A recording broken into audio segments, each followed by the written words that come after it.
All right, call to order the meeting of the Gainesville Community Reinvestment Area Advisory Board, Tuesday, March 21st at 5:34 p.m. First off, let's move to roll call. Member Blount, Member Brown, Member Fox, Here. Member Ivy, Member Mitchell, Member Nordquist, Here. Member Palmer. Here. All right, looks like everybody.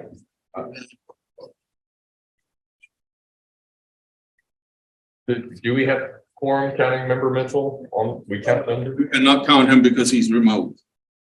Okay, but 4 people is. Yes, sir. Oh, okay, okay, sorry, yeah. Great, we do have quorum. All right, let's move to, do I have a motion to adopt the agenda? I'll move, Mr. Chair. Second. Got a moved and a second. All those in favor? Aye. All those opposed? Move forward with the agenda. All right, have we had a chance to review the minutes from the last meeting? A motion to adopt the minutes. Move to approve. Second. Got a motion and a second. All those in favor? Aye. All those opposed? All righty, the minutes have been adopted. Let's move on to the communications report. Do we have a communications report?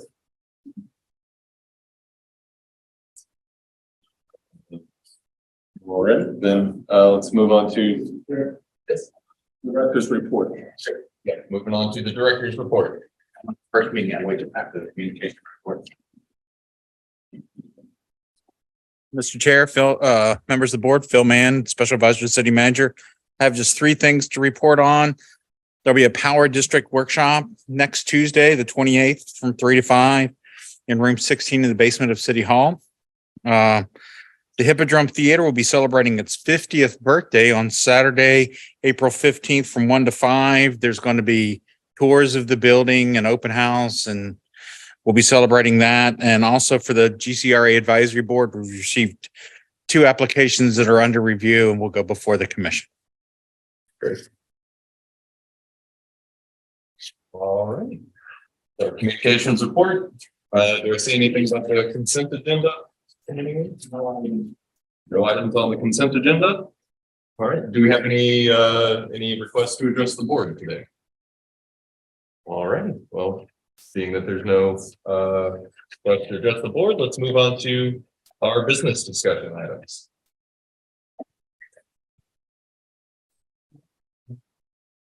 Which one are you doing first? Which one are you doing first? Okay, it is us. Yeah. It's actually speak on the calendar. Yvonne, yeah, I did. Okay. I text you. Good afternoon, Mr. Chair and Board. Corey Harris, Housing and Community Development Director. I'm here tonight at the request.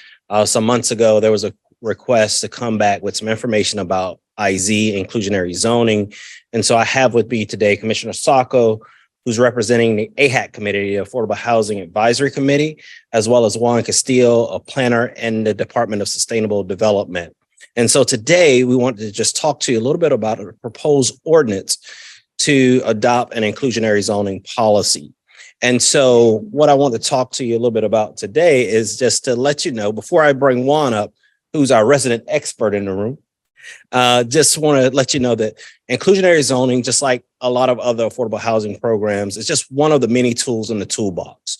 At housing or in housing and community development and under the direction of our city manager, housing is a priority. And so with housing being such a priority, there's a number of tools that we're looking to implement. One from a funding side, when it comes to, some of our federal funding sources that pass through our department, such as CDBG and home, whether that's ARPA money, that's a one-time allocation that has come through for the investment of housing, whether that's state funding, state housing initiative partnership, or local funding, our Connect Free funds and some general funds. So with all that being said, I just wanted to let you know that this is just one of the many tools that the city is looking to utilize in order to affect our shortage of housing. And as we know, housing is a major necessity, especially in our community, with so many people facing homelessness and housing instability. So it's very important that we look at these as a collection. And you're going to hear me say that here tonight. It's just one of the many tools. It's not a silver bullet. And so before I turn over to Juan, I want you guys to know that we're so fortunate that we have the strong partnership with the GCRA and the housing programs that's administered by the GCRA. You're going to hear a presentation of the housing updates from the GCRA that's funded through the GCRA. But at this time, I'm going to bring up Juan Castillo that's going to go through the presentation. And also, I don't know whether Commissioner Sacco would like to have words, but before I pass over to Commissioner Sacco, the City Commission had tasked the AHAC Committee, Affordable Housing Advisory Committee, to administer some listening events, community engagement activity around letting the public know and hear more about inclusionary zoning. And so as a part of that, the AHAC committee decided to go into each of the 4 districts, and they had some listening sessions, just going out, relaying a lot of the information that you're here today, and just giving the public an opportunity to hear some of the proposals, or to hear the proposal and also be able to address some of the questions. So at this time, I'm going to turn it over to Commissioner Sacco and Juan. Okay. And so at this time, Commissioner Sacco. That's around the job. You can't tell us something. Hi all. So I am one of the representatives you get from AHAC today. Others, due to scheduling, just couldn't make it. So I volunteered. I think only to follow up on what Corey said about those, I think they were called community conversations is the term we started using. One of the things we really came to notice, we had 4.5, let's say, one day had 2 of them. Housing overall is a question. So folks, like I know it says IZ on the board, but I have other questions about housing. So housing is the priority for a lot of folks right now, in any form, shape, or element you can think of related to housing. They were questions. So we listened to those and we gathered those as feedback as well, as AHAC to be able to bring forward. But the goal was to kind of have that conversation of what is IZ, so folks aren't caught off guard. And if you have questions about it, and Juan's going to go through that presentation that we did for all of the, it's the same presentation that we did for all of the conversations, that we got through to varying degrees. Folks had questions and deviated at times, but we mostly made it through this one presentation. We welcome questions. We welcome suggestions. All the same, they will be going back to AHAC, where we will meet at some point before next month. We're trying to have another special meeting. AHAC is trying to take on more of that intermediary role between the community and the commission when it comes to housing issues and different projects. I think Corey can correct me if I'm wrong, but I think we're also going to be looking at the $8 million out of ARPA to see what we recommend as a board to be better, best uses of the funds and projects.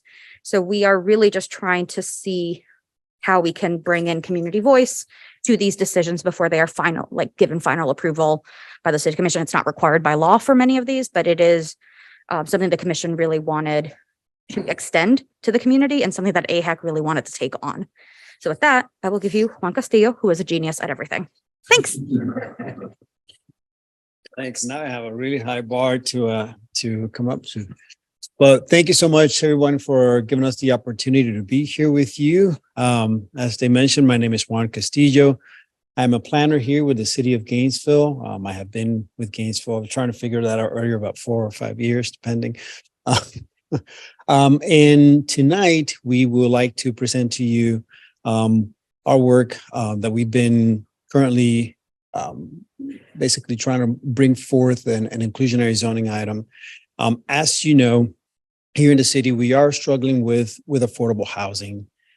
It's, to put it succinctly, it's for many people, it's not really easy to find places where they can afford to live, right? The area median income here, it's, as you can see, is $37,000. And it's estimated that for a household of two, you need to be making about $75,000 in order to be able to afford housing.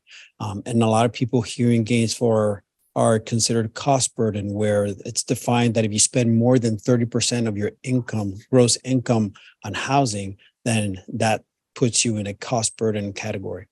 It doesn't help that in Gainesville, our market really favors the student population, which goes into not incentivizing creating dwelling units or apartments or residences for normal people that are not students. And so one of the things that we as a city are working on is to create a policy and regulation that would, in essence, take the existing market intensity or the current market's desire of creating these developments and then kind of ride the market wave so that we will require them to provide a portion of their resulting units as affordable. And in this particular case, you just basically see a graph here. Development is going to occur with or without IZ. So we can let it happen and not reap the potential for them providing some inclusionary affordable housing, or with this policy, we are hoping that we can use the markets already developing what's already going to happen in order for them to provide that affordable housing component. And so there are four main key components to what we are proposing. The first component is that the new multifamily development is going to provide units that cost less than other units at regular market rate. So that's the first. Very simple. The resulting affordable housing units are simply just going to cost less for our neighbors here in Gainesville. The second part of this is that the units that do cost less will look and be the same as regular market units. So you wouldn't be able to tell apart. Just because a unit costs less does not mean that it's going to be developed with, not as pristine materials. I dare say the word cheaper materials, but again, you just will not be able to tell that this is somehow an affordable unit. Number three here is that the units that do cost less will be distributed evenly throughout the development. And that's important because we don't want a situation where you're concentrating the quote unquote affordable housing units in one particular location of a development, and all of a sudden that has a stigma of like, oh, these are the affordable units. No, we want to diversify so that you would not be able to tell anywhere within the development what's affordable and what's not. It will also help create that socioeconomic diversity that we want. So, and lastly, the units that cost less will be available to people who fall underneath a certain income bracket. And in this particular, I'll talk a little bit more about that in a second, but the units that cost less will have a requirement so that people that fall within a certain income bracket will be eligible to be able to live in these units. And so our hope is that we target a certain affordability range and start creating that affordability component here in the city of Gainesville that we want. So there are many benefits to an inclusionary zoning. Here are three of them. Of course, as I already mentioned, one of the benefits is that we are kind of reaping an already vibrant market, right? Like inclusionary zoning works really well with strong markets, which we have here in the city of Gainesville, which means that a development is going to occur anyways, whether we have inclusionary zoning or not. So with an inclusionary policy in place, you get to basically reap affordable units that would otherwise not happen. And so that's one of the benefits with IZ, is that it kind of captures that momentum. The second one is that you do start to serve households that are not, that are underserved or that are not able to afford the housing, the market rate units. So those units are being provided. In this particular case, they'll be serving households that are earning up to 80% of the area median income. Of course, the developer can choose to deepen that affordability, but currently our requirement will be for 80%. And I'll talk more about that a little bit later. And lastly, it doesn't require any public subsidy from us. So this is something that will be captured by the developer. It's not something that the city will have to put in or find some other source of funding. It's something that the developer will provide.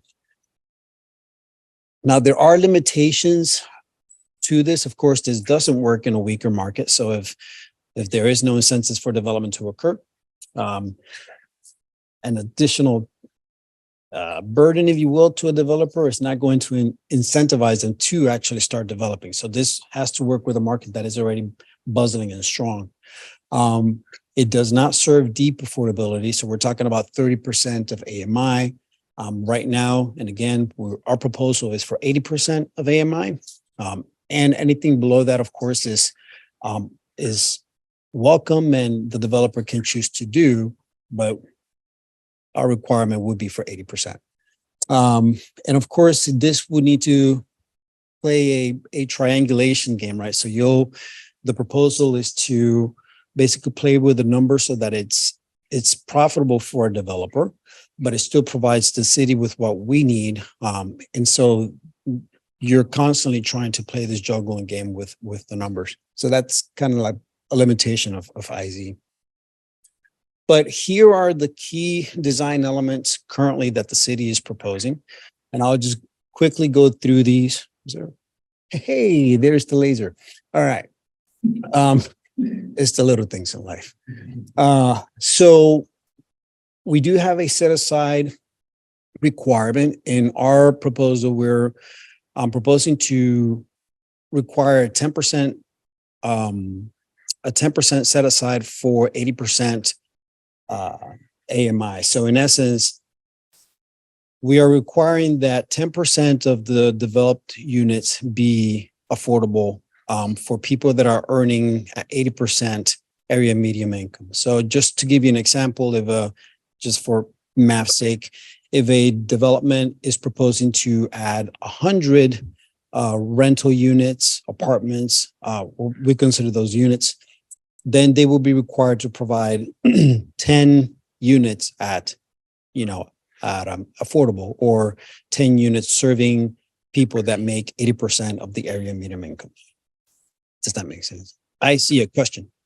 And so just for some context, one person at 80% AMI is 45,850. Two-person household is 52,400. Three-person is 58,900. And a four-person is 65,500. Thank you.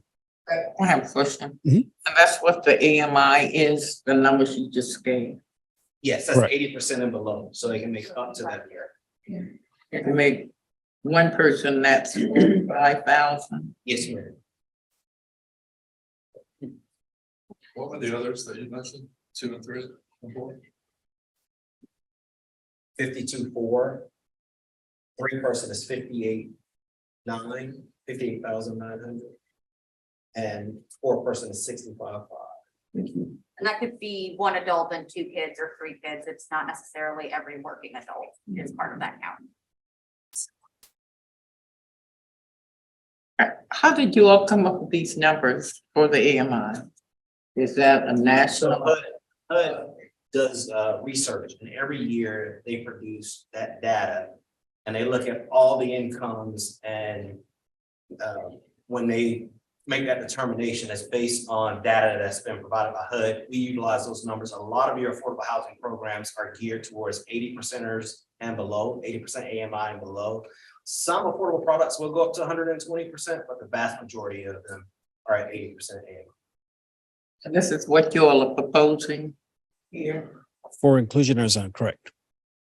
Okay, I have some concerns. Because in my area, of course, I live east and there are people northwest and northeast as well that makes only $15 an hour. If you make $15 an hour, how much is that a year? That's not even $35,000. 34. And that's what you make.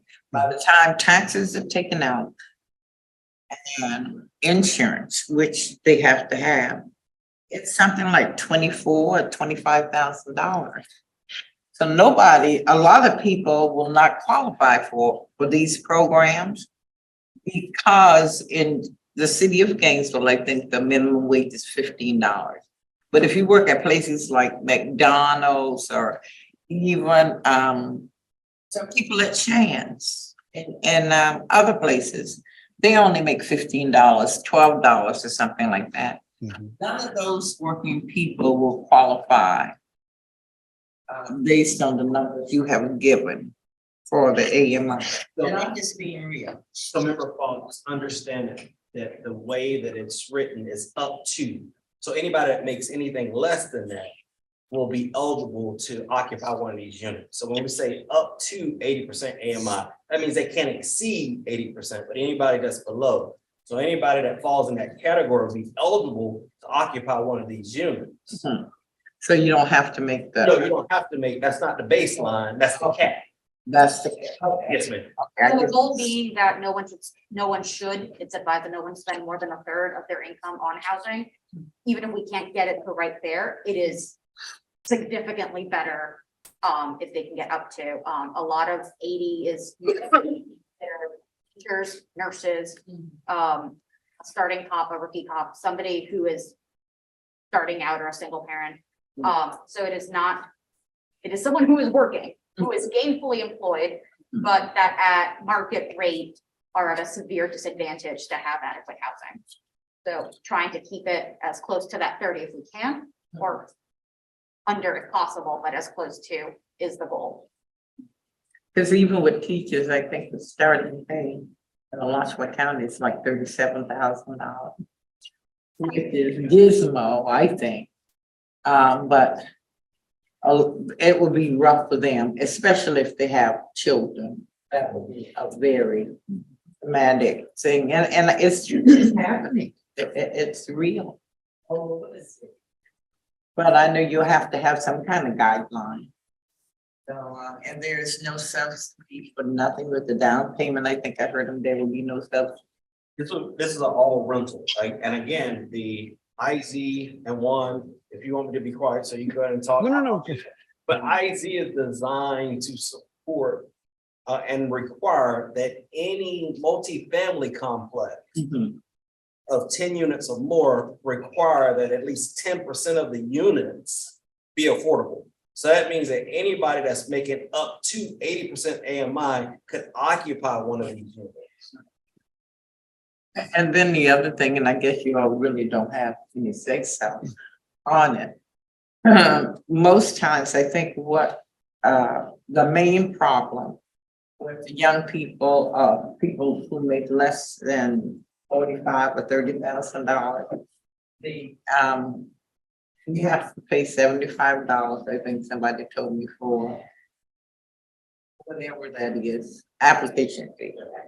And then it's like $3,000 or $4,000 to move into an apartment. That is really hard for a single parent with 1 or 2 children. That's usually why housing is so rough in our city and in the county, because the move in that you have to pay $3,000 or $4,000, that could be a lot of money for some people. So that first, last and security deposit is often a big hurdle wherever you go. But I've seen it here, and it is something we will take into consideration because we hadn't heard that one before. So we will see about maybe seeing if a condition could be waiving those fees or setting a limit on how those units have that application system. So I think later on Juan can tell you about some success that we've already started. And so we'll see what they're doing in their system. Thank you. Just a question on the affordability. So what would a unit actually go for? You say they're going to be affordable units, but how would they actually be priced? Oh, he's gonna get to that? Okay, then never mind. Then I'll just wait.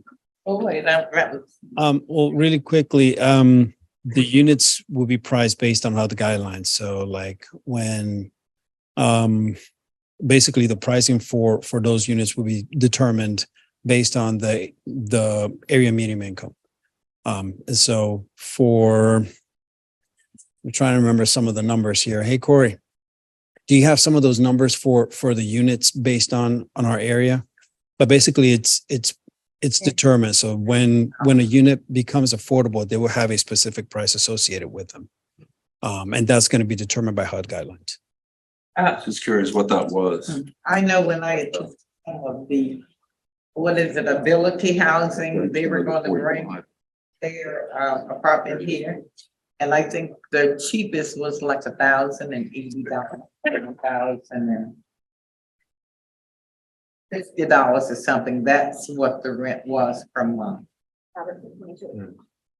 So the limit, so like the highest it could be at that 80% AMI, the absolute highest it could be is for a studio is 1148, for a 1-bedroom 1230, for a 2-bedroom 1476, for a 3-bedroom 1704, for a 4-bedroom 1902, which I know is still high, but I think one of the things to keep in mind is a lot of these projects, if they're being designed for a market rate clientele, often come with other amenities that will also be accessible to folks, even at those costs. And when we get to some of the success projects that we have had, it'll show some of those benefits that are, you know, if I'm trying to rent somewhere on my own, I will not have access to any of those things anyway.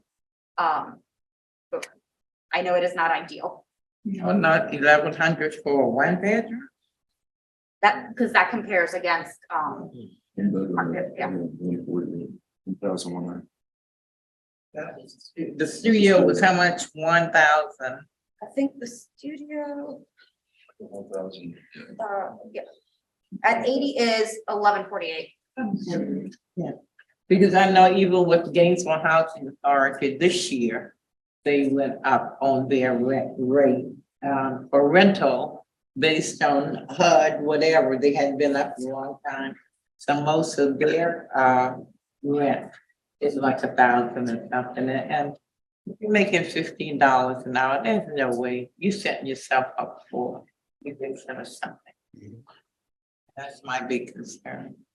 And especially seniors who are on a fixed income, getting $780-something one holiday. Okay, I'm sorry. Very good. Those are valid points. Mr. Who's in charge of oversight, making sure that buildings actually follow through with even spacing the rentals out and things like that? That's a great question. So the way the language was written right now, the developer would be basically required to find a third-party organization to enter into an agreement with, where that third-party organization would be the oversight. And we have a couple of developments that have occurred that have created plan development type of like a plan development process where they have incorporated a deep an affordable component. And so they have entered into an agreement with Gainesville Housing Authority. Thank I you. think one is with the Alachua County Housing Authority. And so but as far as like something that definitive, that's not incorporated into our current proposal, but that is something that we have heard that would benefit from our proposal. So can this be applied to many bottom levels of hotels that are opening up an empty retail space? Like if you could prove that you're a lower rent for those, and maybe local business owners would actually rent one of those, but it seems very high price, right? So that's actually a really good question too. This would only be applicable to residential units. It wouldn't be applicable to commercial. But that might be something we suggest to look into for Gainesville to try and adopt a plan for the commercial units that are out there that are underutilized.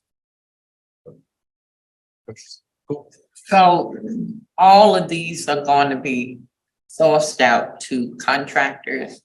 The city of Gainesville wouldn't own any of these. They are just going to be the contract. Who's going to own these places? The So- contractor. So the development would own these, right? The city would not enter into an ownership agreement with the development, but the developer would be required to provide that 10% at an affordable rate.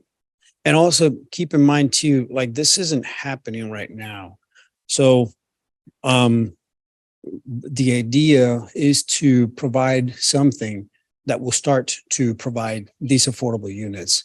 And also we would have the ability to, at least according to what we're proposing right now, to on a 2-year basis, revisit these numbers based on market conditions. So this is somewhat flexible, whereas we would periodically revisit those numbers.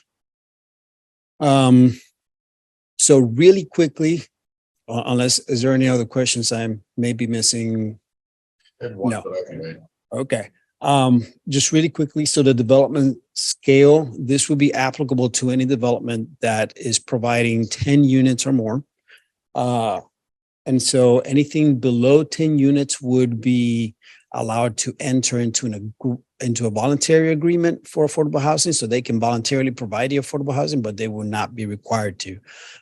If they are providing 10 units or more, then they would be required to provide the affordable housing component. And right now we're working through on some incentives. As of right now, if the developer does provide the affordable housing, then they would get a 30% density bonus so that they are able to build more units based on their provision of affordable housing. This will also be, given to a developer who voluntarily provides affordable housing under this provision, meaning that if they don't make that if they're below that threshold, but they decide to provide affordable housing anyways, they would be able to provide more on their development depending on the lot size. The affordability term is for 99 years.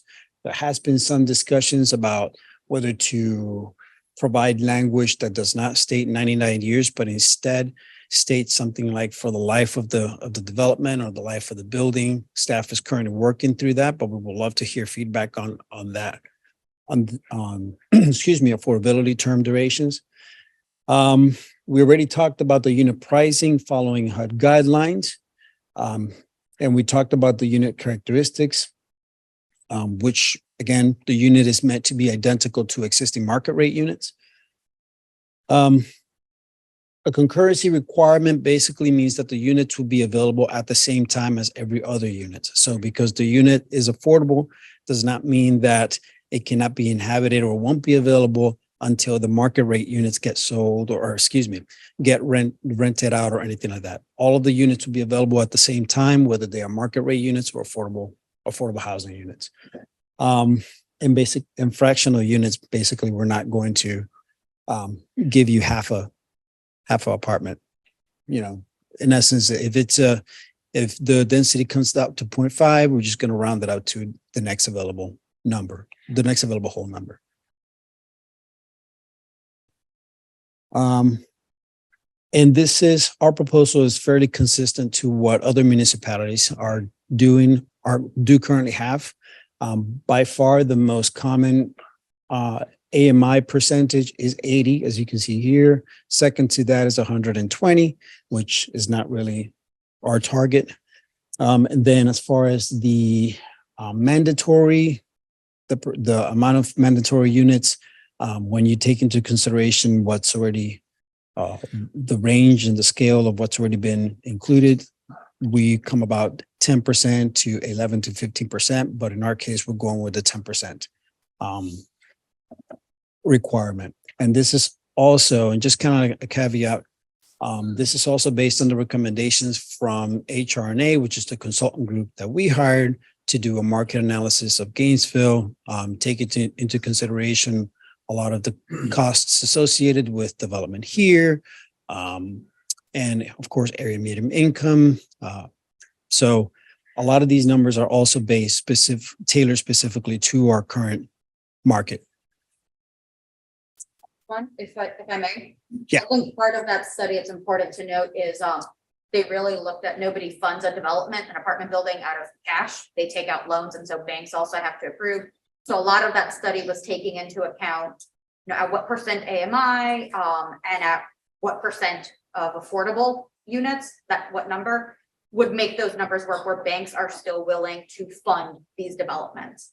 So there are big questions about the numbers, like how do you get to that kind of sweet spot or window that bankers and other financial backers will still accept as they go forward.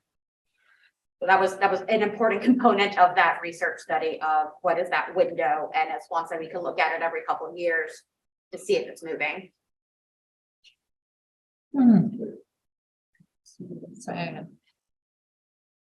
And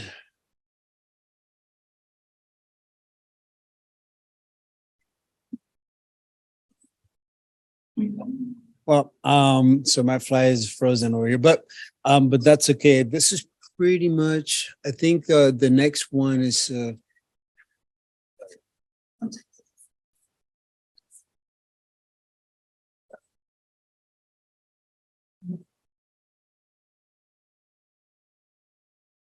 right. All right. Here. Is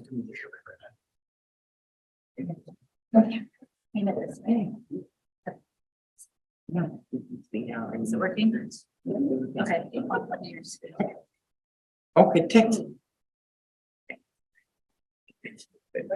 There you go. So, another aspect of the study was looking at other municipalities that have provided or are providing inclusionary zoning requirements and what those numbers look like. So here's just a snapshot of some of the municipalities that the study has looked at. Some of the comments that we've received, of course, is that these municipalities are larger than Gainesville. So they may have a different market base. But for the most part, this is, again, just a snapshot of some of the inclusionary zoning proposals that we've seen out there and how ours compares. And as you'll notice that some of them, it varies greatly. Some of them provide affordability levels between 60 and 80%, all the way up to 80 to 120.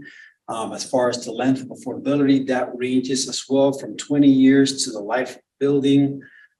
Portions of development ranges as well from 5% to 25%. And in lieu, I didn't mention that. So thank you, slide. There is another aspect to this proposal. We are proposing that the developers have the option to provide a fee in lieu of, and that is in the event that for an unforeseeable reason, the developer cannot provide the affordable housing units, then the developer will be charged a fee that would replace their provision of the affordable housing units. And this fee would then be used to provide affordable housing somewhere else in the city. The fee in lieu of, it's important to know, will be, that's a last resort measure, and it will be up to the developer to show beyond a shadow of a doubt with extensive amount of proofs and studies that they absolutely cannot provide the affordable housing units. And then at that point, we will have that flexibility to require a fee in lieu of from them. There has been discussions with this that we've heard from our neighbors and other communities that a fee in lieu of might not be required, or they've heard the fee in lieu of would not be required. And we do have some municipalities that currently don't require the fee in lieu of, as you can see over here. So that's something that as staff, we are in discussions, but as of right now, the information is, the language does incorporate a fee in lieu of. You said it does? I'm sorry? It does offer. Right. Currently, the language does provide a fee in lieu of option. And that's it. Thank you so much for sitting through with me. If you have questions, I'm. Cool. Yeah, great. Thank you very much. This is really great to see. I think it's a interesting step, a really good step towards something. I guess my question is, how, with something like this, I don't know if there are legal measures to be able to do this or what, but how can we, I don't want to say prevent, but that's sort of the word that I'm going for. We've got people who live in Gainesville who are looking for housing. We also have people who are coming in, going to go to work for University of Florida as a postdoc and are also going to be in that area median, that 80% area median income. Is there any way to where we can prioritize citizens of Gainesville versus somebody who might have just moved here from Michigan to get these sort of things? That we can't. We are legally, we're not allowed to discriminate between where they're coming from. Students coming in and what's their income, if their income is zero. So while the city does not have a legal mechanism for it, the provision that the development find some agent to kind of source the residents of that 10% unit, they do oftentimes have their own requirements. So for example, the projects that have already been, developments that have already kind of been approved, they partner with the Gainesville Housing Authority. They have their requirements. They have their requirements for the demographic they will be serving. Same with the Lathrop County Housing Authority. They have their requirements. So it's not like I'm just gonna show up with 3 months and get on that sweet list. Yeah. No, they have a set of procedures and some limitations to make sure it is, the people who are living here or have been living here who can get on there. It's not, and let me tell you about portability of housing vouchers, that is rough. So you can't just shop around. Okay. But yeah, while we can't have a legal mechanism, whatever agency they might be partnering with might have limitations through their agency of who they will be serving. So that is one way that can be addressed. Okay, cool. I have a question about the exclusionary zoning. What was the end results of that? I thought we weren't gonna do exclusionary zoning. I know there was a lot of stuff from Azalea Trail and other places when Ability wanted to come in and build the 96 units right off of 15th. I thought there was no exclusion. What happened with that? So we're currently still working through, that's going through right now is being brought before the commission on a special meeting.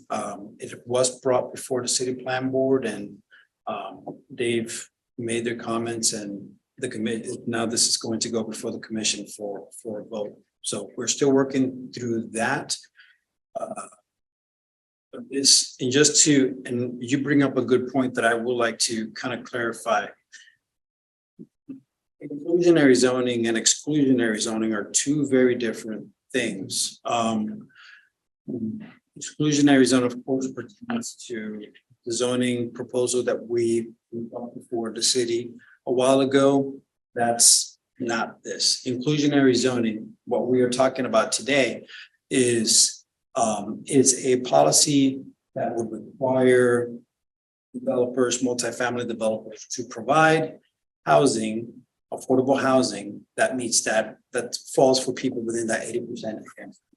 So it doesn't deal with the combination of single family residential zones.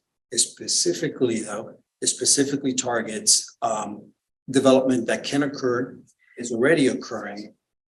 We are able to ride that market in order to require affordable housing. And we also have a comment or member Mitchell online. Can you hear me? Yes. Hello? Oh, awesome. Thank you, Juan, for the presentation. I think in your last statement, you might have hit on what I was going to ask. I have a couple of questions. The first one being that with your timeline for, what is your timeline for implementing this inclusionary program once you get it, the framework and all the details approved?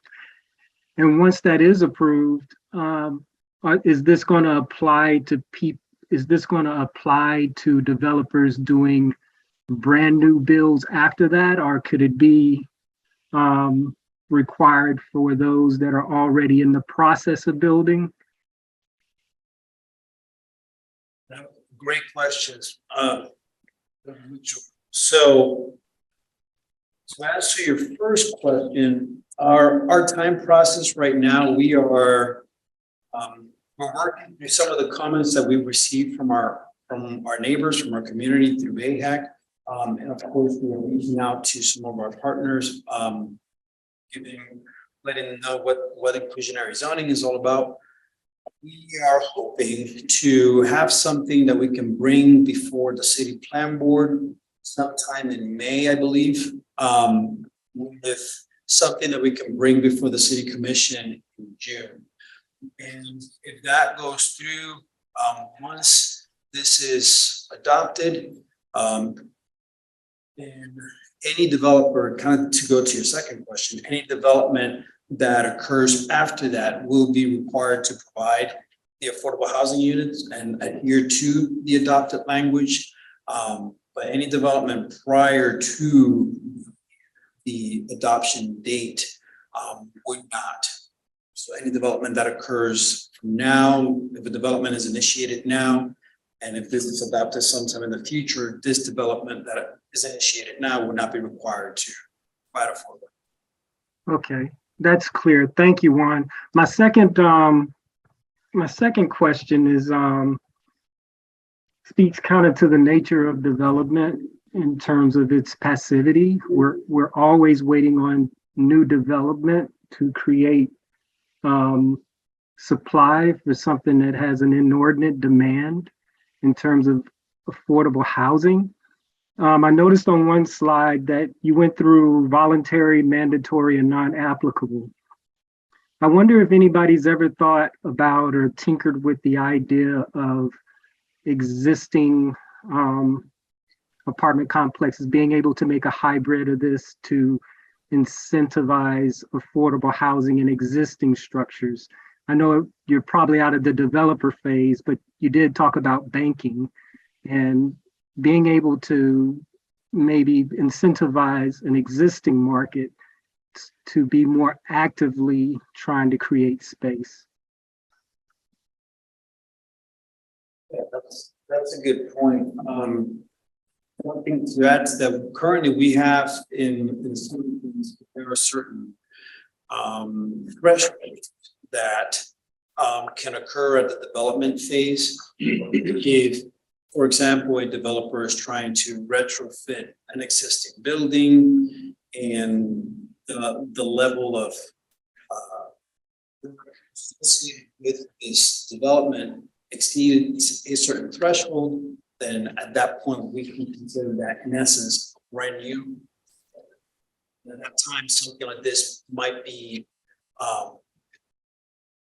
might have to adhere to the inclusionary zoning regulations that are adopted. But it boils down to whether we would consider it redevelopment or just some type of fixing or updating an existing development, for example. But I can see a situation where someone, to your point, a developer will come in and want to use an existing building but completely retrofit it to where they do something that's above 50% of the structure of the cost of the existing structure. Then at that point we would consider it a new development and then to provide affordable housing associated with this new development. Member Brown. Yes, I have a few questions. I see that you're offering additional city. What is the ratio in terms of how that compares out? I know 10% of the complex, the development itself, has to be set aside for affordable housing. But what is the ratio based on the density to the affordable housing? So if affordable housing is being provided, I think if I understand your question correctly, if affordable housing is being provided, the developer would be, the incentive would be to increase their density to 30%, will always be 30%. 30%. And then something also to clarify, the 10% will be taken from an increased 30%. So, you know, if the available density is increased to say 100 units, the 10% will come from 100 units, not the before the density. That makes sense. Now, I want to make sure I understood something else as well. You're going up to 80%, correct? But I think I saw on another screen, you're not doing 30% though. So I'm assuming you're in that range up to, but not lower than 30. So no, that's a great question. Our requirement is for the developer to provide affordable housing units at 80%. 80%. They can,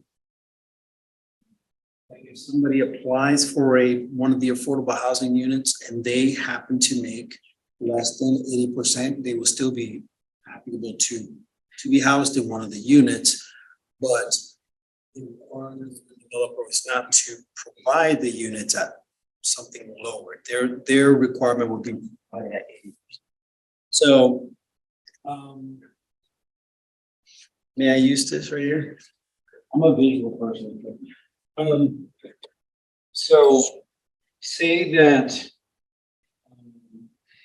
we are looking at, say this is 80% here, right? This is our requirement. Every developer has to provide units that X amount of people that make 80% can. But say that someone makes, say that someone makes 40%, they will still be able to be housed in the unit that's designed for people that make 80% AMI, but the development itself will just not, they will not be required to make the units affordable at 40%, but rather 80%. Okay, understood. And that's subsidized in the event that person qualifies. That's subsidized by the city so that person making 60% can still occupy a unit. No, the subsidy, I think I have a simpler way to put it. Good, planner brain. So I think it's, we look at it as like two different requirements. The responsibility of the developer is 10% of these units cannot cost more in rent than 80. Like that is the highest rent you could put on there. Cool. And then, and whoever, whatever agent or agency they go with to kind of find the residents for that 10%, they could be from whatever element, like whatever 80 below, so long as they are able to pay that rent. As far as subsidies, the city is not providing any subsidy. The subsidy in that case is we have given them more density so that they have units that cost less than the market rate. That is the subsidy we have given. That is the compensation that by Florida statute, we're required to compensate them somehow. We can't just make them do it. So that subsidy that we are giving is that extra density because they don't have a reason to provide housing below market rate. No. I wasn't talking about a subsidy to the developer. I was speaking of a subsidy to the tenant. We won't have any of that. So really it's 80%. I guess it's it's 80%. Right. Yes. It's not up to. That's what I'm.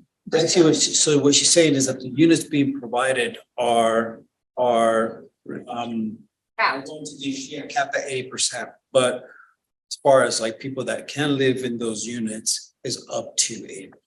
So They no, wouldn't be able to afford it, so it's not really, Actually, yeah. that's why. Yeah. I also wanted to find out from you guys, what has been the consensus amongst the developers towards this plan? Because I can recall a few years back, the city did like a study and had brainstorming sessions with residents in different communities. And we went over this, and there were people from all parts of the city, right? And the developers were really kicking back on this idea. So what has been the consensus, if any, amongst the developers towards this particular plan to date?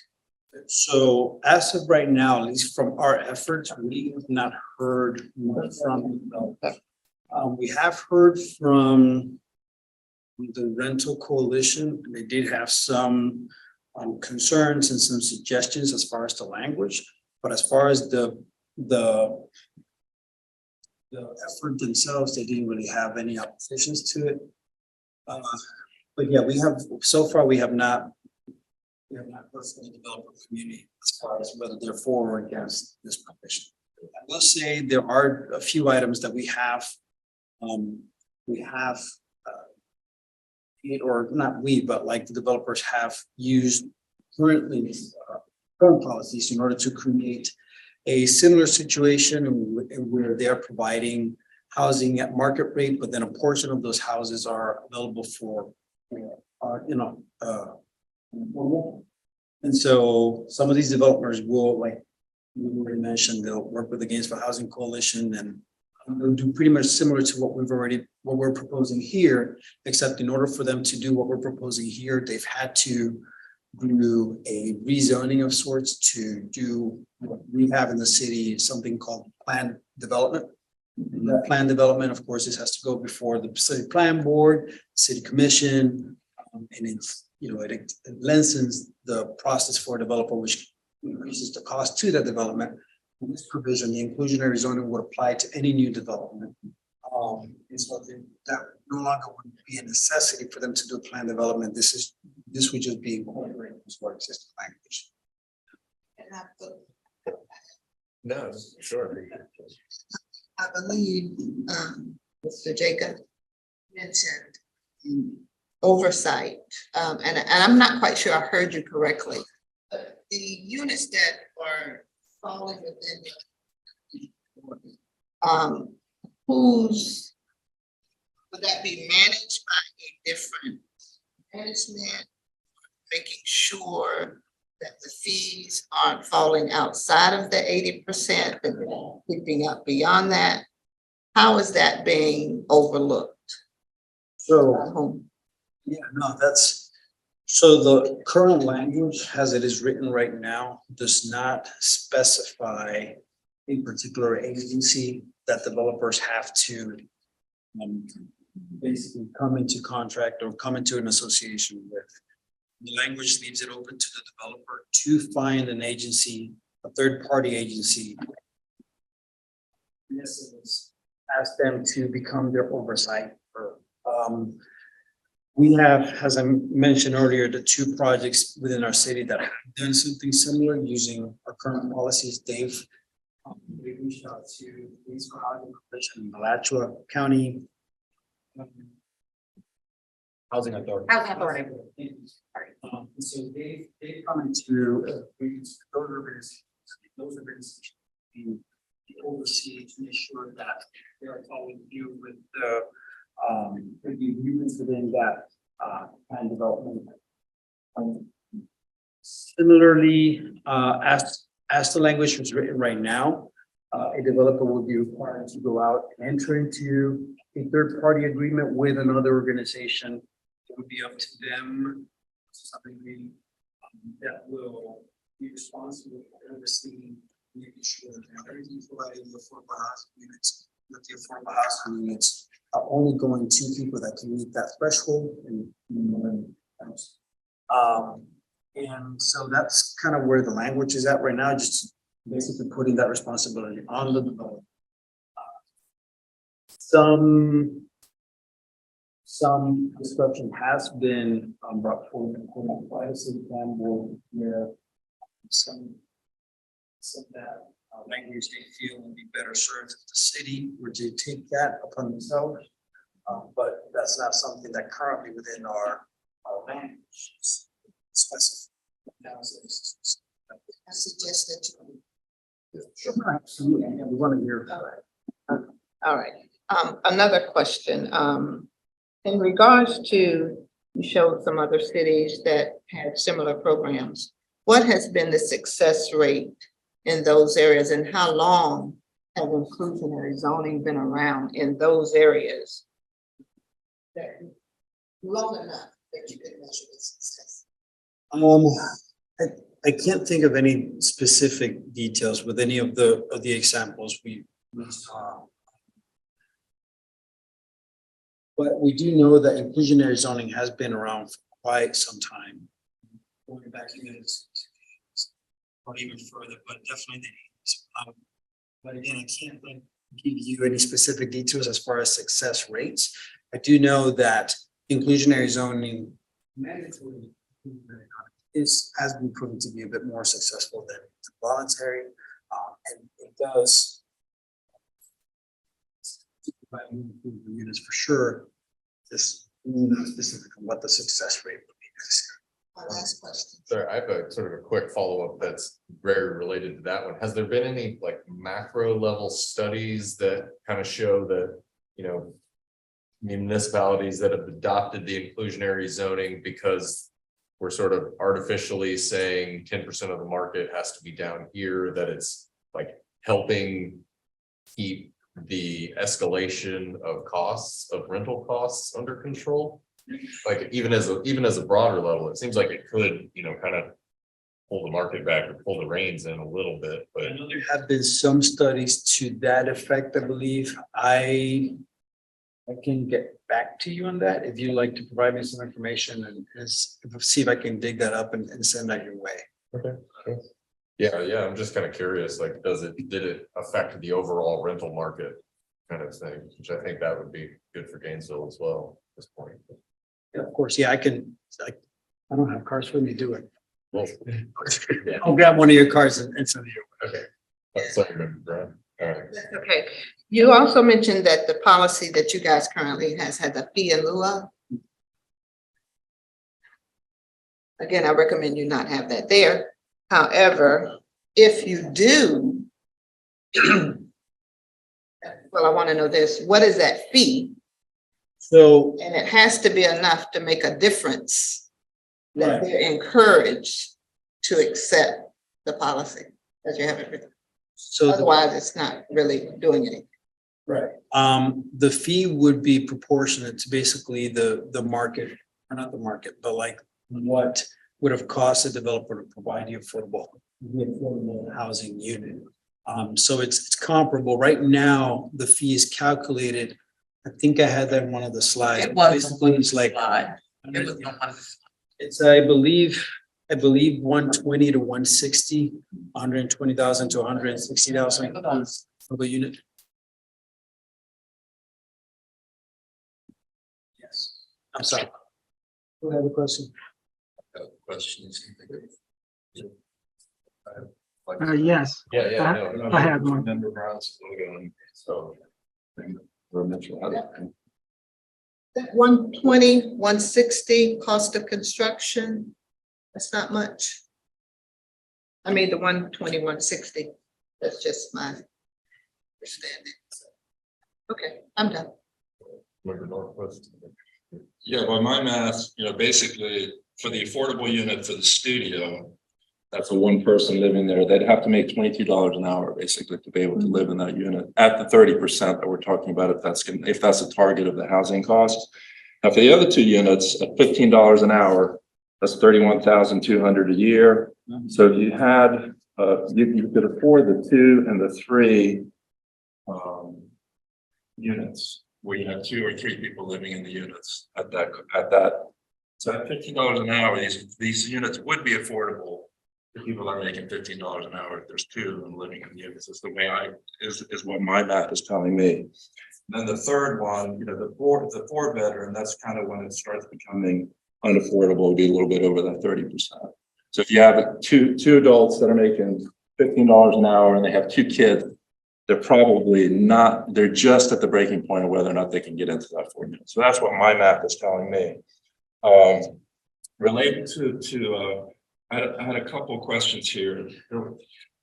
You also presented in here, you were talking about affordability of doing basically 60% of the NOI, but there's less units that the developer would be providing. That's one of the things that when I was going through the slides that were provided, it looked like you were also considering where basically there would be 8% of affordability units set aside at 60% of the AMI instead.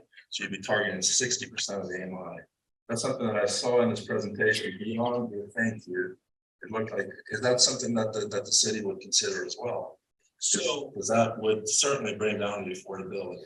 And that's one thing. And then just one final question before you answer that question. One other thing. What I would suggest related to, and you're right, Member Brown, in terms of if you get the fee, calculated $120,000 and you take the cost of the unit per year, you're going to get 8 to 10 years or so of a unit being paid if you were to give somebody that affordable money. They're going to be able to pay for that unit basically 8 to 10 years. My suggestion would be that if you do that, that subsidy go into that development that you're putting so that you still put in affordable housing in that unit for at least 8 to 10 years. So that you can put those people into those units as opposed to taking the money and putting it somewhere else. So it would actually, you would create a subsidy in that point, tenant subsidy. That money, those fees would go into a tenant subsidy to help people make those units affordable as well. So you still could keep your affordability, but there would be a time frame associated. It would be, by my calculations, 8 to 10 years of affordability is what you provide. And then those would go to market rate after that. At $15 an hour was what did it come to? That's 31,200. So if you have two people living together, they're making almost $63,000 a year. And the affordability of the unit was based on 52,400. So if you have a couple making 52,400. That's what I understood. That's the total family income, right? That's what we're talking about, right? Total family. So Household income. yeah, household income of 52.4. If two people are making $15 an hour, they're making over 60,000. So they should be able to afford this unit. But there are a lot of, and I'm being, there are a lot of single parents.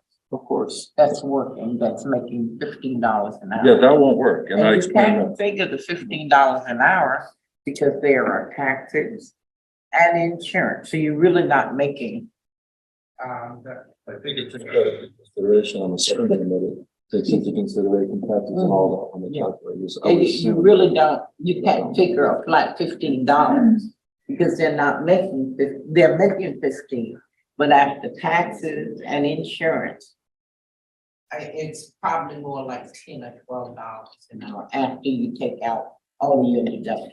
Sure. No, I don't disagree with that. Yeah, that's the big thing. The 15 is really not 15. There's something to consider as well. And again, this is targeting that 80% area for areas that are deeper or are designed for deeper affordability.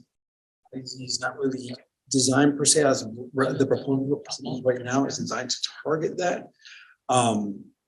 There's a lot. There's a lot that we're working through that we can do not just with IZ, but with other programs, et cetera, that will help us target some of the more deeper affordability. But with the proposal right now, is designed mainly to target that 80% AMI. So like someone that's not making that's making 15 an hour, this may, it might still be a little bit far from here. Okay, and I remember, I think a year or so ago when someone came from Grace or somewhere and he made the point that we are not, Gainesville, the city of Gainesville, does not lack housing. we have housing, but it's affordable housing.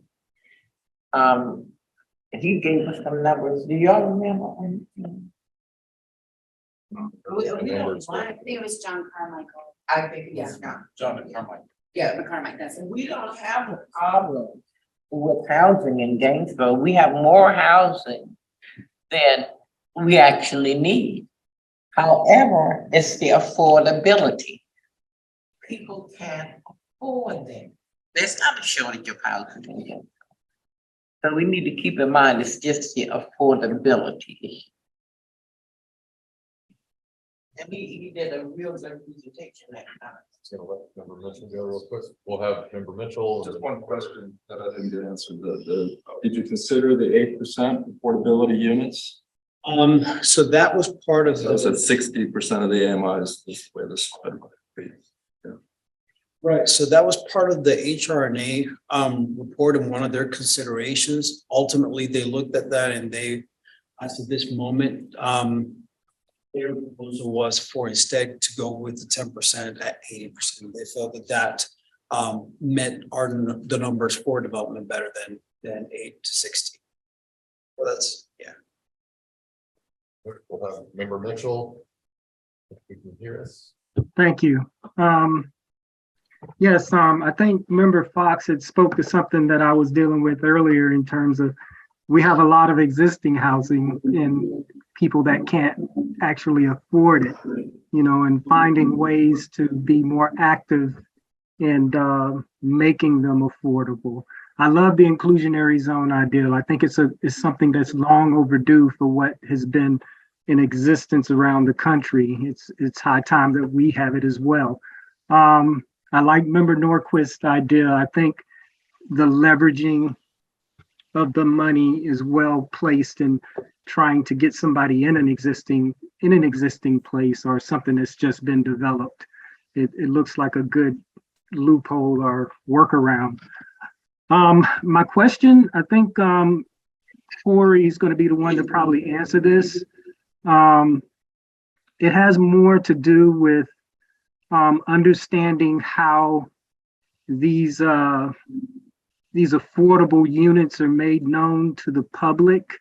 Let's say somebody built something over on the other side of I-75 and they had to go before the board and they had 1,000 units and they had to make 100 of them affordable.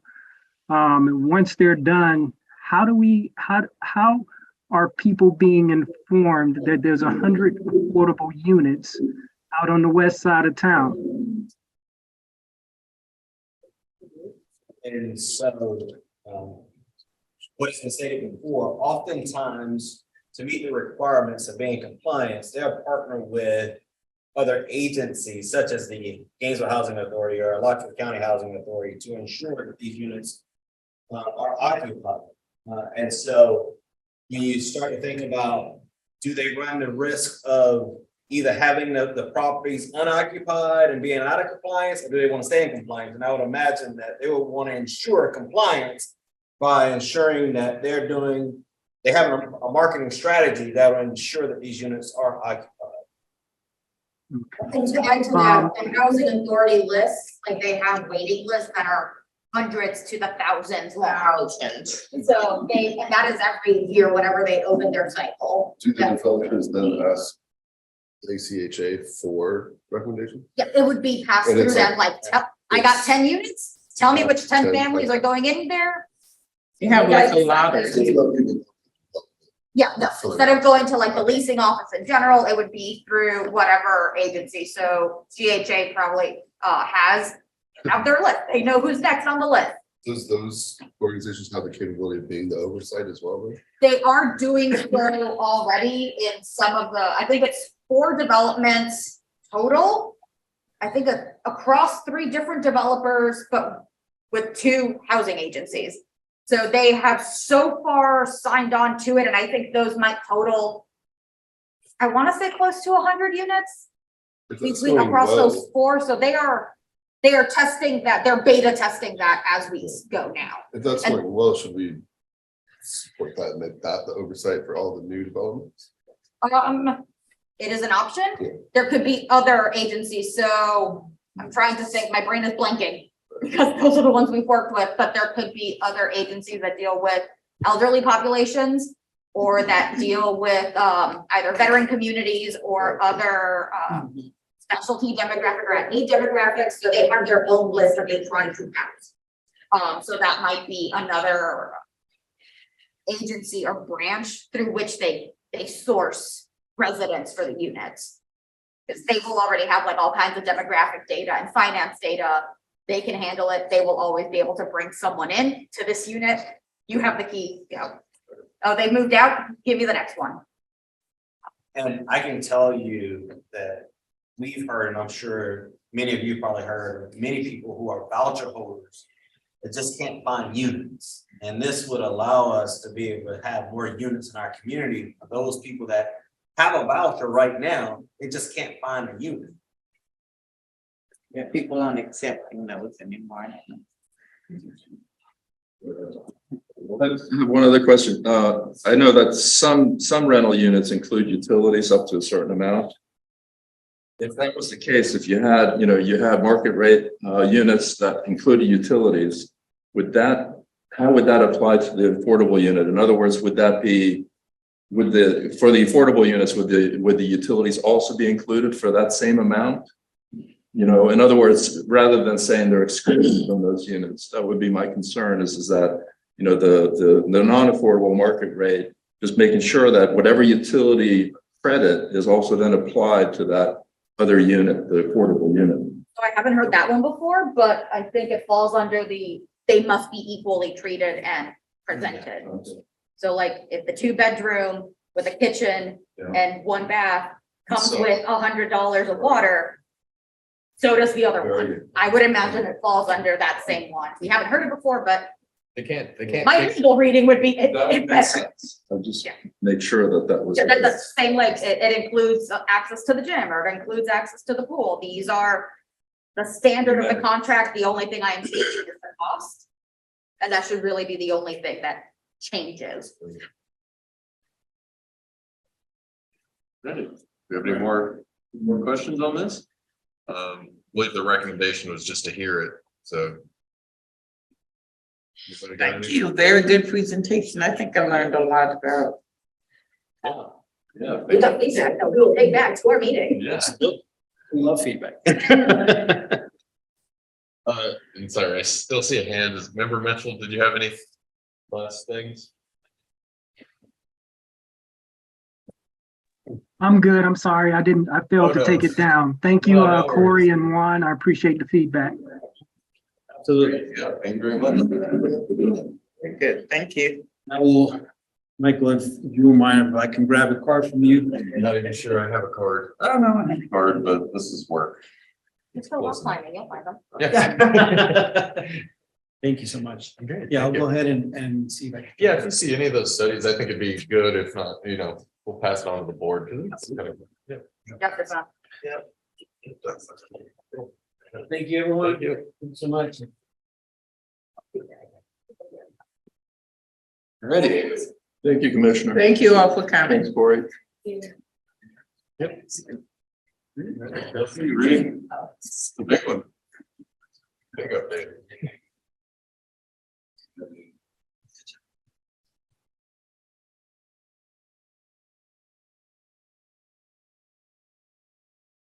All right, thanks for having me here tonight. For the record, my name is Chelsea Bakaitis, and I am interim supervisor over programs with Housing and Community Development. I'm here to give an annual update about the GCRA housing programs, what we did last year. Most of them started last January, and so now we're coming to you at the start of this year to kind of talk about what we did last year, what were successes, and what are some opportunities to grow and improve the program. So Leslie Highsmith is the GCRA project manager who's taking over the implementation of these programs this upcoming year. She wasn't able to come tonight, so I'll be kind of going through her parts. She was going to be going over what we're doing next year, so I'll go over that for her.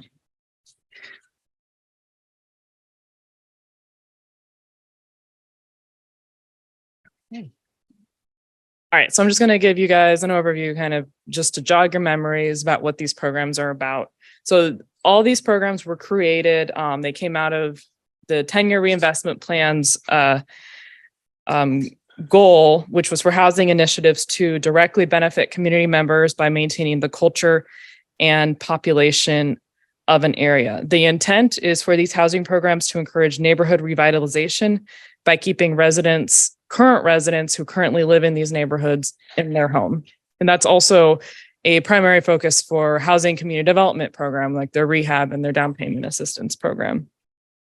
So again, 2022 was the pilot year for these programs. So we will discuss today how these programs work towards this vision and opportunities for them to expand and continue working towards this vision I talk about. I'll just give a brief overview, just the one sentence overview of each program. So the neighborhood paint, this one offers free pressure wash and paint services to income eligible households. The CWC partnership was a partnership between the GCRA and CWC, where we gave them money to promote and provide free home energy tune-ups to GCRA residents. The heirs property program offers free probate legal services to income eligible heirs property owners within the GCRA district. And the My Neighborhood program is a financial assistance program that offers funding to home buyers to incentivize them to move back to specific neighborhoods where they had lived previously for 3 years before the year 2011.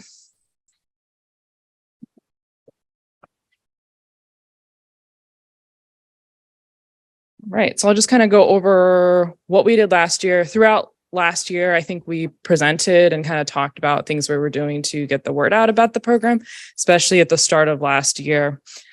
Because of it was a pilot program and we had limited staff capacity to implement them, we really focused on grassroots marketing with the intention to build the trust with the community around these programs to try to help them see how these programs could be successful. So we spent a lot of time going to neighborhood association meetings. We went to Fifth Avenue, Spring Hill, Sugar Hill, Pleasant Street, Porters, Duval Front Porch, and the Duval Seniors. We actually went to Duval Seniors, and while they went and played bingo, we had myself and then someone from the CWC in another room, and we had them come in, take turns signing up for different programs that they would have been eligible for, namely the paint program and the CWC program.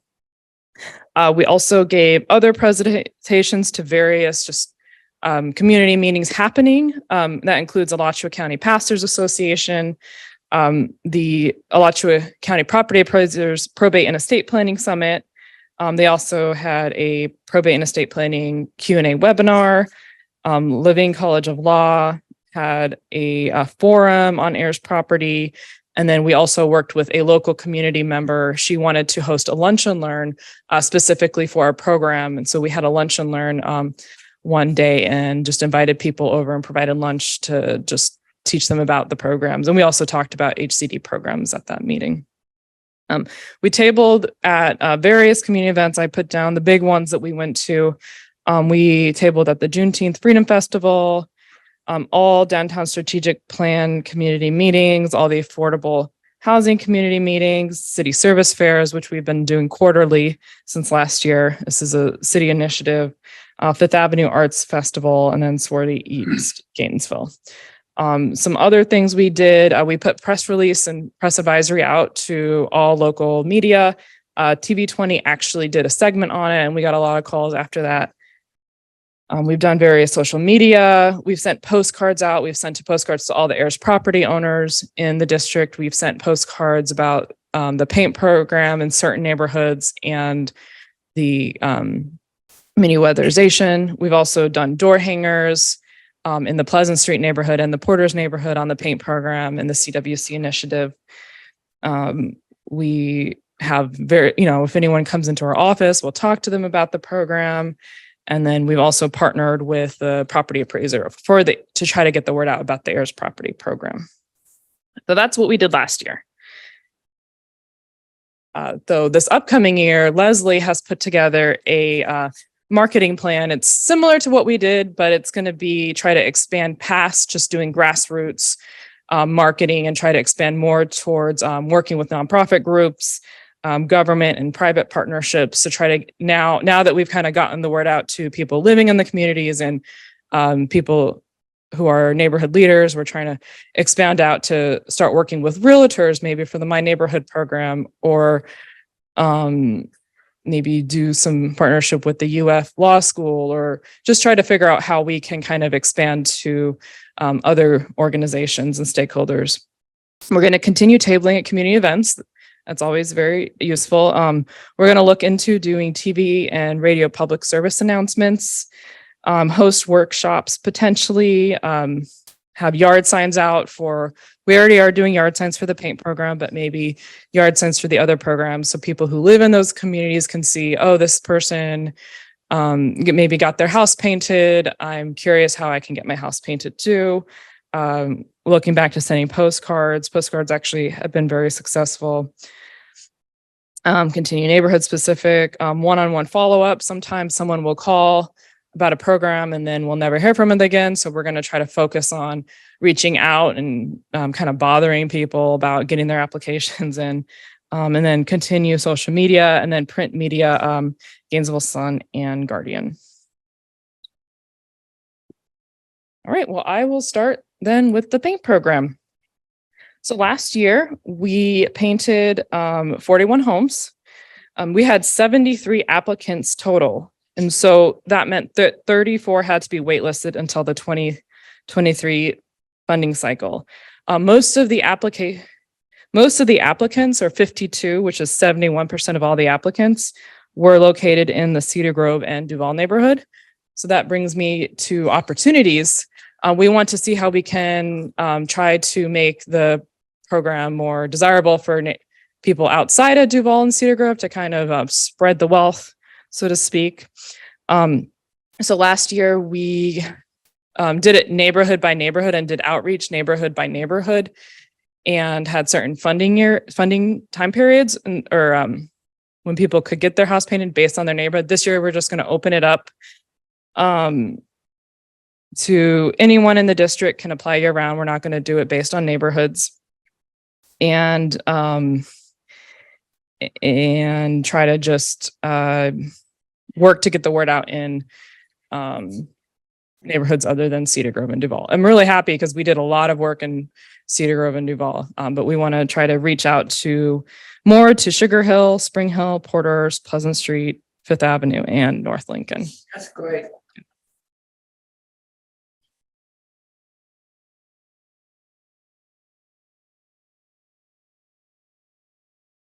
All right, so our CWC partnership.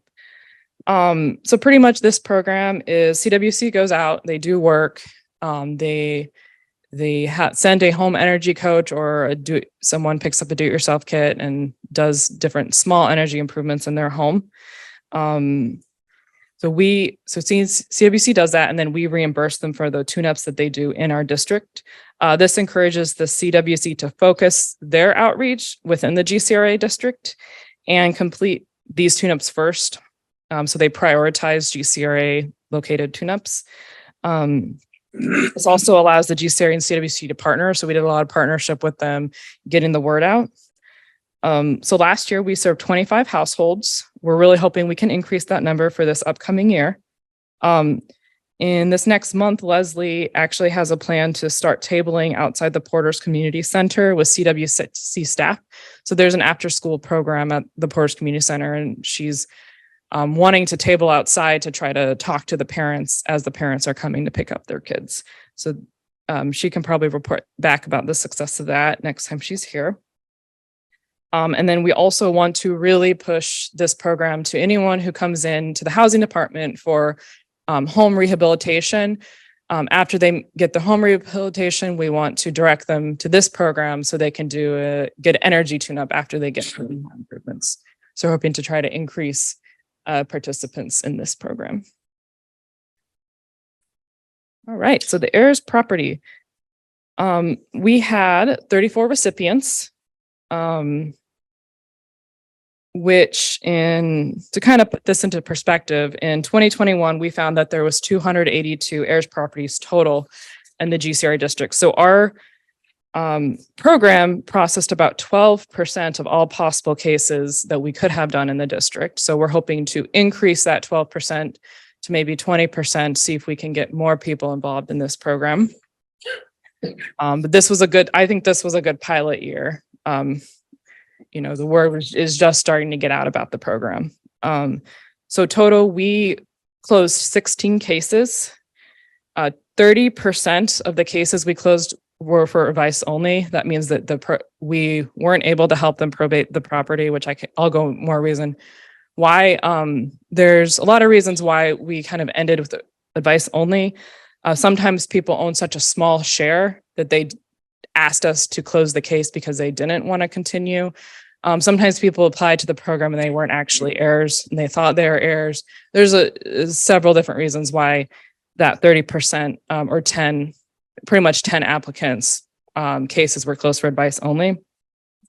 15% or 5% program of 15% of all applicants have actually been probated and their litigation were successful.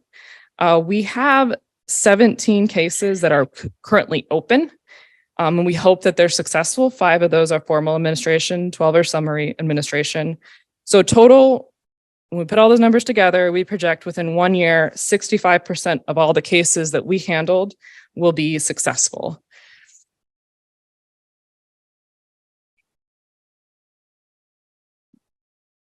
So opportunities for this upcoming year. You see, we did not spend as much money as we had projected. We had a lot of money budgeted. So we want to try to keep this money and see what we can do with this money to continue working in heirs property. So we are going to be doing a little analysis and we're going to identify all the current heirs property for this year. So we need to get new numbers on that. We'll work with the property appraiser on that. We're going to identify, importantly, who is at risk of becoming an heirs property. So people who they're not an heirs property, but who's at risk of becoming an heirs property. And by doing that, we've worked with the property appraiser to identify if a property has one deceased owner. So maybe it has multiple owners, but if it has one deceased owner or if it's a couple, then we are going to identify those at risk of becoming heirs property and to look into ways where we can maybe hold a forum or a workshop or maybe some programming around how we can educate or assist these people into preventing their property from becoming an heirs property in the future. So we kind of want to add this prevention aspect to the heirs property program to help use our funding. So once we have the numbers of how many heirs property there are and how many properties are at risk, we will come back with you with some more a solution. Leslie will be here actually to present this, but a solution or something that we can do. All right, last but not least, My Neighborhood program. So 4 households received assistance under this program. All of these households were located in the Duval neighborhood. We had total 10 applications and 8 of these applications were approved. So I wanted to go over with you why were some applicants not successful. One person applied, but they were 1 year outside of the 2011 eligibility period. So they were not able to, they would have been a good candidate, but they weren't able to continue because they were just 1 year outside eligibility. One person came and she had grown up. There's a Gainesville Housing Authority project, housing right outside of Sugar Hill. She had grown up there, but since she was right outside the district, she wasn't eligible to move back in. And we've had kind of this issue with some other Gainesville Housing Authority residents who lived right outside the district and want to move in.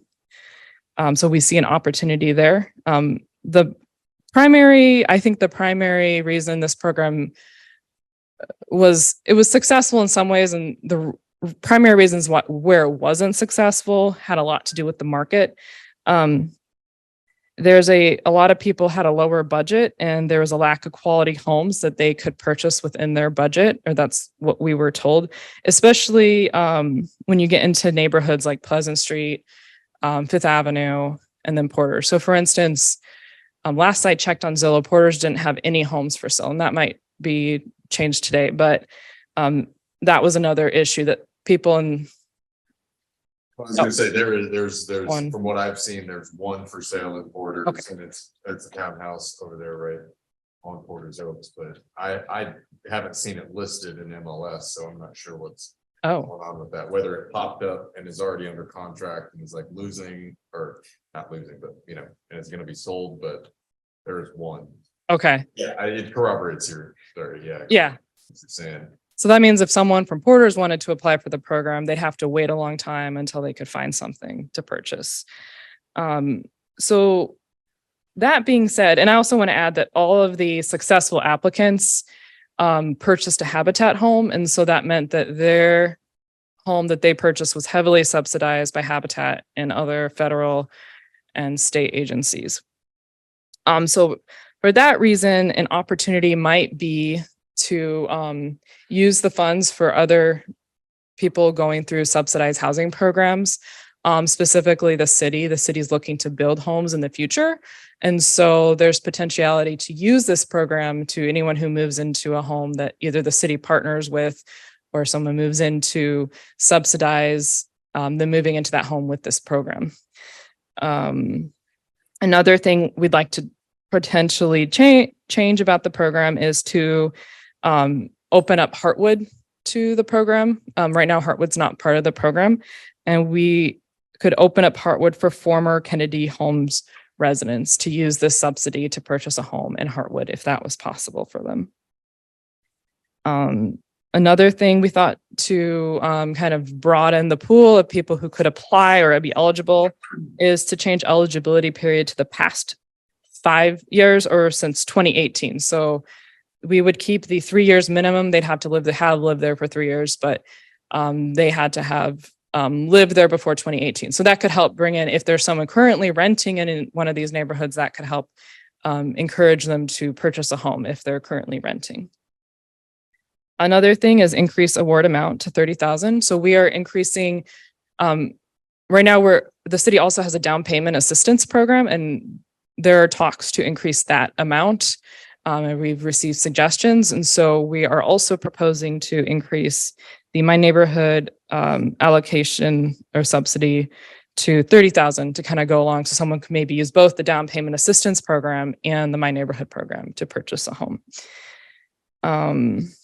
And then the last one I kind of touched on, allow former Gainesville Housing Authority residents who live just outside the boundary or just in general, if they were a Gainesville Housing Authority resident, to apply to move into one of the neighborhoods within the district.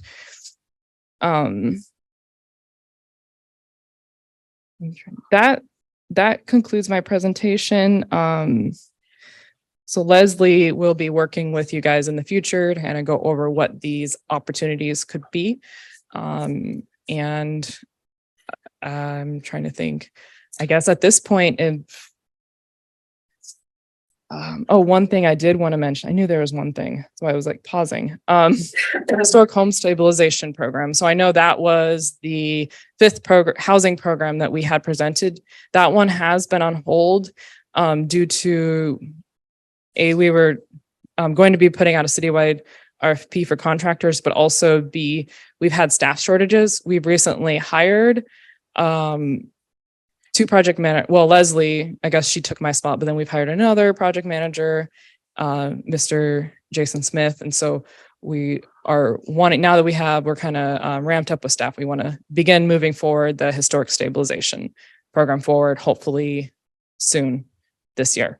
So that concludes my presentation. I really appreciate your time. I'll now take any questions or comments or anything at all. Thank you. I guess first question is probably going to be relevant. Probably everybody. What with some of the budgets where we have either excess or the budgets are going down or whatever, what's going to happen with funds from those budgets? They're going to just return back. Oh, good question. So all that money rolls over into the program. So the program has their current allocation plus the rollover. I thought there were a couple, like the last slide, it said it didn't roll over and it went from 150 or 175 down to like 150,000 or. Yes. Can you pull up the presentation again, please? It didn't roll over. There were a couple that had stars that said they didn't roll over or, and the budgets were being reduced. So I was just wondering where that money would. Yeah, let's take a look. You're right, because some of them don't. So.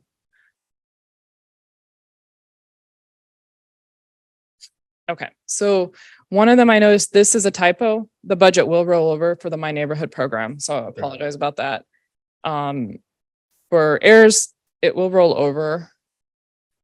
For this, since this is kind of a grant we're giving them, this will not roll over, so they're gonna get the same allocation each year and it won't increase with the money they did not use last year. Instead, the money they did not use is going to be going towards the historic stabilization rehab program.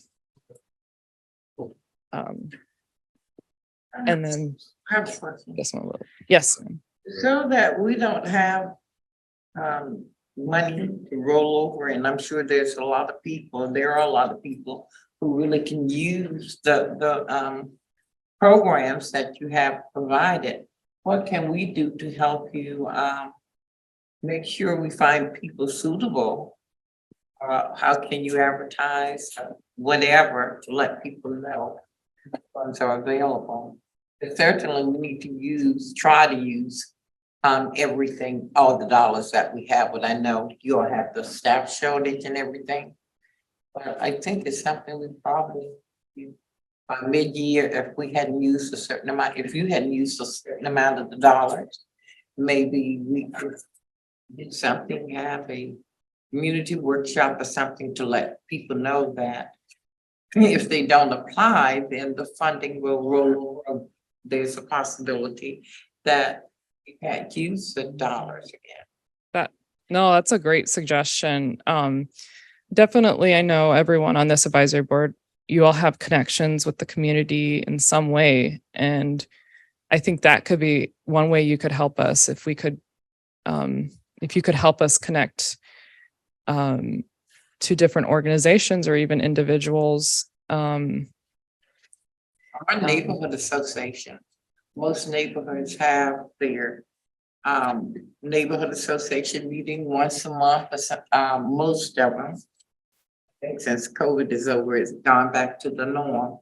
But if we could possibly go to the neighborhood association, that would probably help us do some outreach as well. Okay. You also tabled the community first events.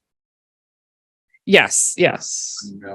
So we didn't do this. We did Sugar Hill Community First event, and Cotton Club, you did the Cotton Club one a few weeks ago. no, actually, what was that one? That was the Spring Hill neighborhood. We had hundreds and hundreds of people from Spring Hill there. Oh, was that a city sponsored event or who did it? It's gone to 3 different neighborhoods. And it's kicked off at Cotton Club, and I think it's going to 2 other neighborhoods. But it was a huge event 2 or 3 weeks ago at the Cotton Club. Oh, okay. When I hear anything like that, then I will try to remind you Yeah, please do. And the information. that also tells me we probably need to reach out to our communication department so they can tell us of stuff because we didn't hear about that. What was another thing? We went to the community organizations last year, but we'll go again this year to the community neighborhood We association. would like to invite you to one of our Zoom meetings. Oh, yeah. Don't you think, Ron? Well, I think it's an excellent idea. Well, I think it's even better than that. If you have a listserv of these organizations, their chairs or secretaries, whomever they may be, if you could just, produce a group email of sorts with a pretty colorful flyer regarding each of the programs, because out of sight, out of mind, oftentimes, and people are extremely busy. And they forget these programs even exist, so they're just busy with other things. But I think if you were kind of consistent in doing just an email, maybe just once a month as a friendly reminder, this is here, it's available. And not only to them, but even to the ministers. the church organizations. I think GPD should have a list of, contact list of the They do. neighborhood watch They have it. organizations in the church. CRA. Okay, yeah, I have one. If you send it to me, I'll make sure I'll put it on our website. Oh. And I will send it to all of our members. Thank you. Okay, we'll do, let me make a note of that so I don't send. This is good information that people really don't know, a lot of people don't know about. Yeah, so you're saying just regular communication is best. Yeah, that makes sense. If you did it just once a month, just once a month, not every day, once a week, but once a month, just a repeated or duplicated email with this information on it to the organizations and to the churches. Yeah, something that they can print out and post. Just to, again, keep it top of mind. Okay. One question I have, I know this might be a little bit of something back to when we discussed before, but I know Member Fox had brought up a woman who qualified and there was like questions here or there about how that, I'm just honestly curious what's gone with that and, you know. Yeah, Member Fox asked me before too. So, We did make a visit together. Mhm. In fact, we did a second visit to somebody else's home.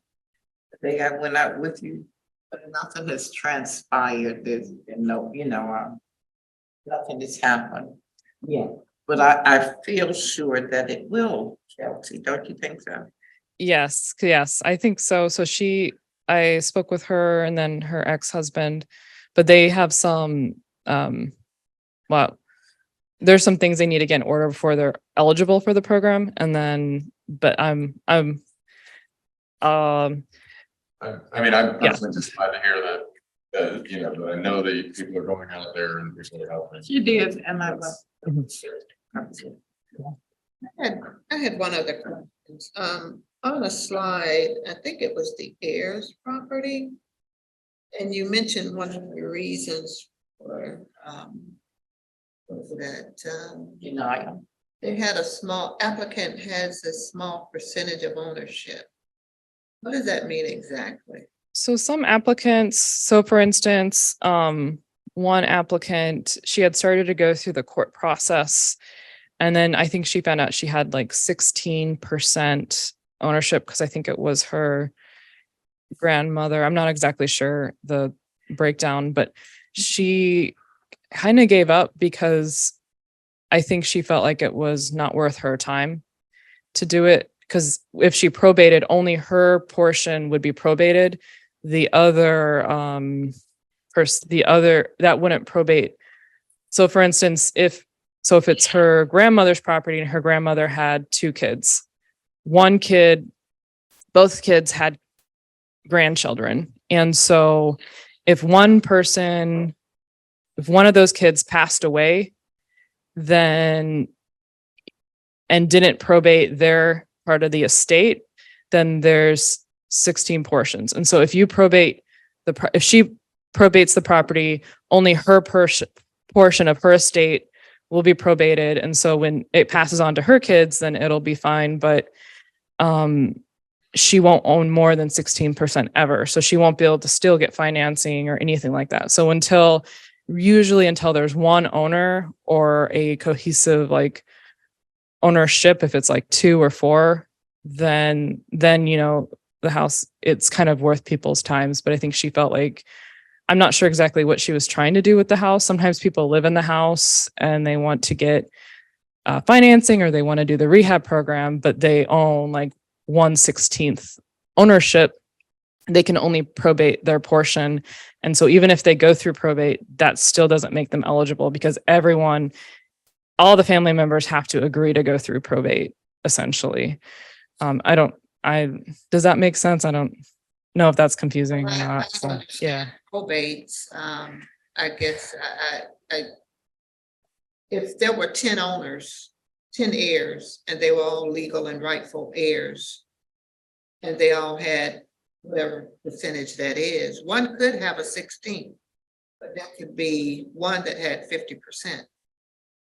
So would that get probated? That might be beyond our.